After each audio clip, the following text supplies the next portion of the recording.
अब हम लोग जो है बात करते हैं संविधान की प्रस्तावना या इसके उद्देशिका और इंग्लिश में बोलते हैं प्रियम्बल बोलते हैं। क्या बोलते हैं? प्रियम्बल। अब ये हम लोग का जो है पहला नंबर वीडियो है, ठीक है। और सबसे पहले जो है सभी लोगों को प्रस्तावना याद होना चाहिए, ठीक है। प्रस्तावना जिसको उद्देशिका भी बोलते हैं, ठीक है। तो ये हमारी प्रस्तावना क्या है इसको हम लोग देखते हैं। इसमें कहा गया है कि हम भारत के लोग, ठीक है। तो प्रस्तावना हम पढ़ रहे हैं और प्रस्तावना को बोलोगे पीछे से, ठीक है। बोलो, हम भारत के लोग भारत को एक संपूर्ण प्रभुत्व संपन्न समाजवादी पंथ निरपेक्ष लोकतंत्रात्मक गणराज्य बनाने के लिए तथा उसके समस्त नागरिकों को सामाजिक आर्थिक और राजनीतिक न्याय विचार अभिव्यक्ति विश्वास धर्म और उपासना की स्वतंत्रता प्रतिष्ठा और अवसर की समता प्राप्त कराने के लिए तथा उन सब में व्यक्ति की गरिमा और राष्ट्र की एकता और अखंडता सुनिश्चित करने वाली बंधुता बढ़ाने के लिए दृढ़ संकल्प होकर अपनी संविधान सभा में आज तारीख 26 नवंबर 1949 ईस्वी को एतद द्वारा इस संविधान को अंगीकृत अधिनियमित और आत्मार्पित करते हैं।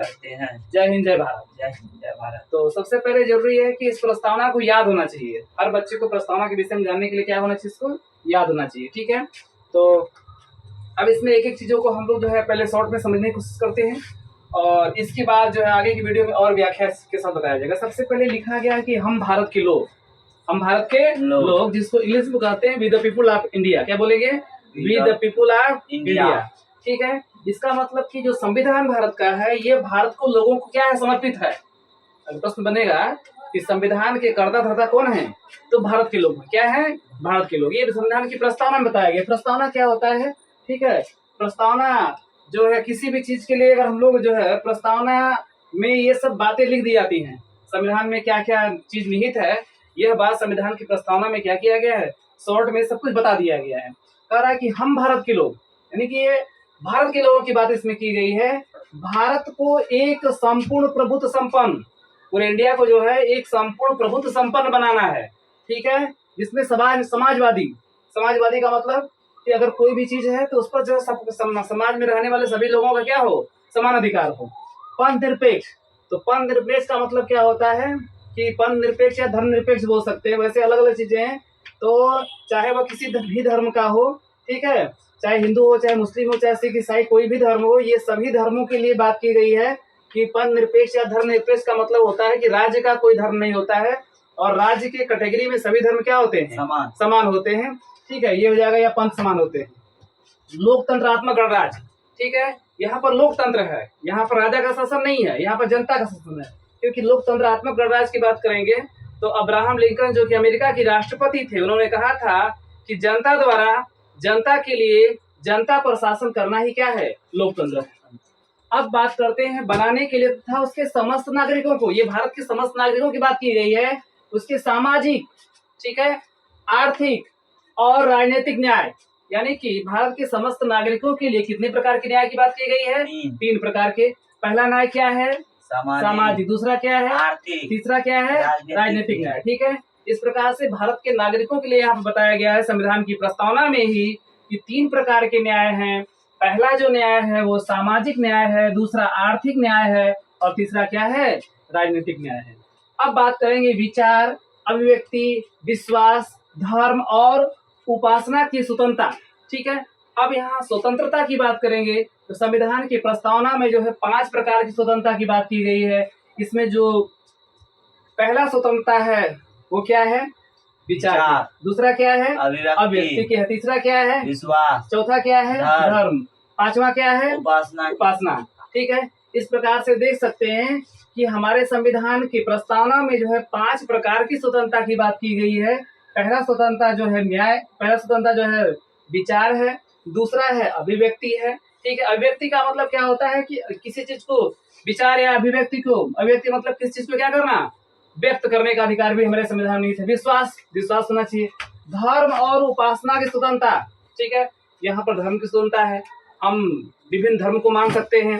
ठीक है, और उपासना, उपासना का मतलब क्या होता है, पूजा पद्धति, है ना। उपासना का मतलब पूजा पद्धति, जैसे हिंदू लोग अपना किस तरह से पूजा करते हैं, मुस्लिम लोग अपना किस तरह से पूजा करते हैं, वो उनकी उपासना पद्धति हो सकती है। ठीक, इसकी क्या दी गई है, स्वतंत्रता दी गई। इस प्रकार से हमारे पास 5 प्रकार की स्वतंत्रता है, विचार, अभिव्यक्ति, विश्वास, धर्म और उपासना की स्वतंत्रता की बात की गई है। आगे बता रहा है कि प्रतिष्ठा और अवसर की समता, ठीक है, यहाँ पर बताया गया है प्रतिष्ठा और अवसर की समता प्राप्त कराने के लिए, यानी कि यहाँ पर 2 प्रकार की समता की बात की गई, समता या समानता भी बोल सकते हैं। प्रश्न बनेगा कि भारतीय संविधान की प्रस्तावना में कितने प्रकार की समता या समानता की बात की गई है, 2 प्रकार की। कितने, 2। पहला कौन है, प्रतिष्ठा, दूसरा कौन है, अवसर। इस तरह से समता प्राप्त करने के लिए, ठीक है, कराने के लिए, तथा उन सब में व्यक्ति की गरिमा, संविधान की प्रस्तावना बताया गया है कि बस व्यक्ति का जीवन कैसा हो, गरिमामय हो, यानी व्यक्ति की गरिमा की बात की गई है। व्यक्ति की गरिमा, राष्ट्र की एकता और अखंडता, व्यक्ति की ऐसी गरिमा हो जो कि राष्ट्र की एकता और अखंडता, हम टूटे नहीं, हम एक रहें, ठीक है, सुनिश्चित करने वाली, बंधुता बढ़ाने के लिए, बंधुता मतलब भाईचारे के बीच में, जैसे होता है कि हिंदू, मुस्लिम, सिख, ईसाई आपस में है भाई भाई, इस बात की जो है बंधुता की बात हमारे संविधान की प्रस्तावना में क्या है, नीत है। बढ़ाने के लिए दृढ़ संकल्प होकर अपनी संविधान सभा में, ठीक है, दृढ़ संकल्प हो जाना इसके प्रति कि राष्ट्र की एकता बनाए रखना है, उसकी अखंडता बनाए रखना है, और जो है ये सुनिश्चित करना है कि सभी लोगों के बीच जो है बंधुता बढ़ाना का मतलब कि सभी लोगों के बीच भाईचारे की भावना को क्या करना है और बढ़ाना है, उसको क्या करना है, उसके लिए दृढ़ संकल्प होना है ना, संकल्प लेना है हमको, ठीक है, होकर अपनी संविधान सभा में आज दिनांक या आज तारीख 26 नवंबर 1949, क्योंकि हमारा जो संविधान को जो समर्पित किया गया था, भारत का संविधान, ठीक है, भारत का संविधान किसके द्वारा, भारत की जनता द्वारा ही समर्पित किया गया है, ठीक है। ये 26 नवंबर और भारत की जनता द्वारा किसकी, भारत की जनता के लिए ही 26 नवंबर 1949 ईस्वी को इसको क्या किया गया है, समर्पित किया गया है। क्या इसमें देखिए, इसमें कह रहा है कि एतद द्वारा इस संविधान को अंगीकृत, अंगीकृत मतलब स्वीकार किया गया। कब स्वीकार किया गया, 26 नवंबर 1949 को। अधिनियमित, लागू किया गया, कब लागू किया गया, 26 नवंबर 1949 को, ठीक है। आत्मार्पित, स्वयं को समर्पित, है ना, यानी स्वयं जनता को समर्पित है ये, ठीक है। और अगर बात करेंगे कि भारत का संविधान, इसका मतलब कि स्वीकार किया गया मतलब बना 26 नवंबर 1949 को। अधिनियमित मतलब लागू हुआ 26 नवंबर 1949 को ही। इसमें से 16 अनुच्छेद, चूंकि भारतीय संविधान में कितने अनुच्छेद हैं, 395 अनुच्छेद में से 16 अनुच्छेद 26 नवंबर 1949 को लागू किया गया, ठीक है। इसके बाद जो है प्रश्न बनता है कि भारत का संविधान पूर्ण रूप से लागू कब किया गया, तो 26 जनवरी 1950 ईस्वी को पूर्ण रूप से लागू किया गया। लेकिन 26 नवंबर को हमारा संविधान बन गया था, उसमें से लगभग कुछ अनुच्छेद जो है लागू हो गए थे, ठीक है। अब बात करते हैं आत्मार्पित, यानी स्वयं को समर्पित करना होता है। अब इसके बाद जो है इसके पृष्ठभूमि की तरफ चलते हैं, ठीक है। इसकी पृष्ठभूमि हम लोग जो है देखते हैं, इसकी क्या क्या पृष्ठभूमि है। तो सबसे पहले ध्यान दीजिए, ये जो वीडियो है TGT, PGT, LT, GRC, BPSC और दरोगा परीक्षा जो वर्तमान में यूपी में हो रहा है, ये सभी लोगों के लिए जो समान रूप से क्या है, उपयोगी है। सबसे पहले बात करते हैं कि यह हमारा जो प्रस्तावना तक हम लोग पहुंचे कैसे हैं। तो सबसे पहले संविधान की बैठक की बात करते हैं, ठीक है। तो संविधान की जो पहली बैठक हुई थी वह 9 दिसंबर 1946 ईस्वी को हुई थी। पहली बैठक कब हुई, 9 दिसंबर 1946। जिसमें अस्थायी अध्यक्ष जो डॉक्टर सैदानंद सिन्हा थे, क्योंकि ये व्यक्ति जो है काफी वृद्ध व्यक्ति थे और बिहार के ही थे, ठीक है। इसलिए जो है 2 दिन तक ही जो है ये अस्थायी रूप से अध्यक्ष रहे। 2 दिन के बाद जो है दूसरी बैठक होती है, और दूसरी बैठक जो है 11 दिसंबर 1946 ईस्वी को होती है, और इसके जो अध्यक्ष थे कौन थे, डॉक्टर राजेंद्र प्रसाद थे। ये कैसे अध्यक्ष थे, स्थायी अध्यक्ष थे, ठीक है। कैसे अध्यक्ष थे, ये स्थायी अध्यक्ष थे, क्योंकि बने रहे पूरा, ठीक है। और इसके पहले जो डॉक्टर सैदानंद सिन्हा थे वो कैसे थे, अस्थायी। अब जो है 2 बैठक की बात होगी। अब तीसरे बैठक का संबंध इस उद्देश्य का या प्रस्तावना से। तीसरा बैठक देखेंगे। तीसरे बैठक की बात करते हैं कि पंडित जवाहरलाल नेहरू जो है तीसरे बैठक जो हुआ था वह 13 दिसंबर 1946 को हुआ था। और पंडित जवाहरलाल नेहरू ने 13 दिसंबर 1946 ईस्वी को क्या किया था? उद्देश्य प्रस्ताव प्रस्तुत किया था। कौन सा प्रस्ताव? उद्देश्य प्रस्ताव। वही उद्देश्य प्रस्ताव क्या बन गया? प्रस्तावना बन गया या उद्देशिका बन गया। ठीक है, तो अब बात करते हैं। अब उद्देश्य प्रस्ताव के विषय में कुछ डिटेल में देख लेते हैं। सबसे पहले बात करते हैं कि उद्देश्य प्रस्ताव को जो है कब प्रस्तुत किया गया संविधान सभा के सामने। तो संविधान सभा के सामने उद्देश्य प्रस्ताव को जो है 13 दिसंबर 1946 ईस्वी को, है ना, संविधान सभा के सामने उद्देश्य प्रस्ताव को कब प्रस्तुत किया गया? 13 दिसंबर 1946 ईस्वी को। ठीक है, संविधान सभा द्वारा स्वीकृति मिली। प्रश्न बनता है कि संविधान सभा द्वारा उद्देश्य प्रस्ताव को स्वीकृति कब मिली? 22 जनवरी 1947 को। कहने का मतलब यह है कि पंडित जवाहरलाल नेहरू ने उद्देश्य प्रस्ताव जो प्रस्तुत किया था, उद्देश्य प्रस्ताव किसने प्रस्तुत किया? पंडित जवाहरलाल नेहरू। ठीक है, अब कब प्रस्तुत किया? 13 दिसंबर 1946 ईस्वी को प्रस्तुत किया। और संविधान सभा द्वारा इसको स्वीकृति कब मिली? 22 जनवरी 1947। ठीक है, 22 जनवरी 1947 को। देख सकते हैं, इसका मतलब कहने का मतलब यह है कि पंडित जवाहरलाल नेहरू ने उद्देश्य प्रस्ताव को जो है सबसे पहले 13 दिसंबर 1946 ईस्वी को प्रस्तुत किया। और इस उद्देश्य प्रस्ताव को संविधान सभा द्वारा 22 जनवरी 1947 ईस्वी को क्या किया गया? स्वीकृति मिली, स्वीकारा गया इसको। अब जो है प्रस्तावना या उद्देशिका की बात करते हैं। इसका जो विचार है, जो संकल्पना है, यह यूएसए यानी यूनाइटेड स्टेट ऑफ अमेरिका, जिसको बोल सकते हैं संयुक्त राज्य अमेरिका, या शॉर्टकट में बोलेंगे अमेरिका। यानी उद्देशिका का जो संकल्पना या विचार जो है किस देश से लिया गया? तो यह यूएसए से लिया गया, यानी अमेरिका से लिया गया।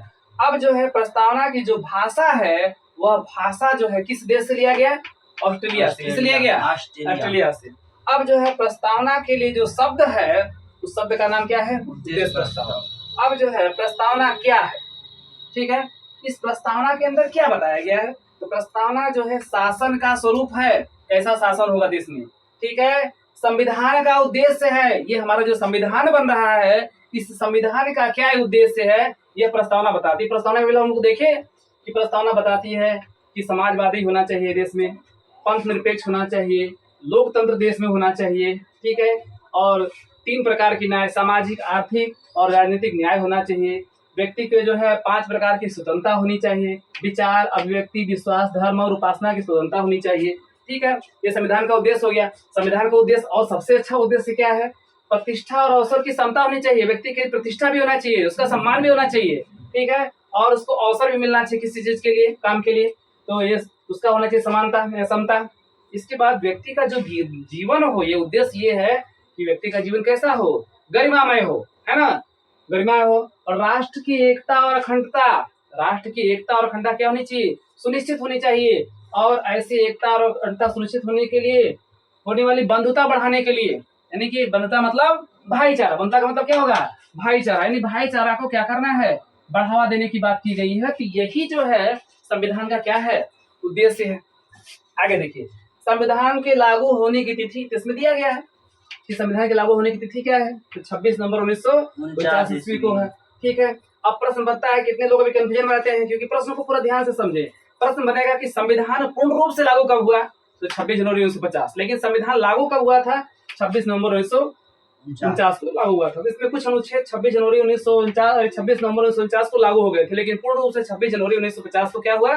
लागू हुआ था। ठीक है, तो ये हो गया संविधान के लागू होने की तिथि। इस तरह से संविधान यानी जो प्रस्तावना है, प्रस्तावना में क्या क्या है ये बात बताया गया। आगे देखते हैं कि प्रस्तावना के अनुसार संविधान की शक्ति किसमें निहित है। तो प्रस्तावना के अनुसार सीधे बताया गया कि हम भारत के लोग, यानी we the people of India, यानी प्रस्तावना के अनुसार संविधान की जो शक्ति है वह भारत के लोगों में क्या है? निहित है, यानी we the people of India English में कह सकते हैं।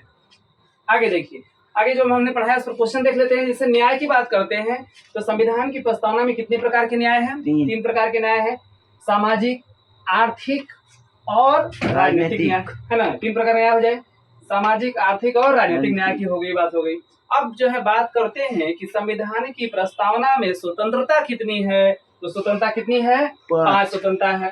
ठीक है, यहाँ से देख सकते हैं, यहाँ बताया गया है विचार, अभिव्यक्ति, विश्वास, धर्म और उपासना की स्वतंत्रता। यहाँ वही लिखा गया है, विचार, अभिव्यक्ति, विश्वास, धर्म और उपासना की स्वतंत्रता की बात की। इस प्रकार से 5 प्रकार की स्वतंत्रता होगी।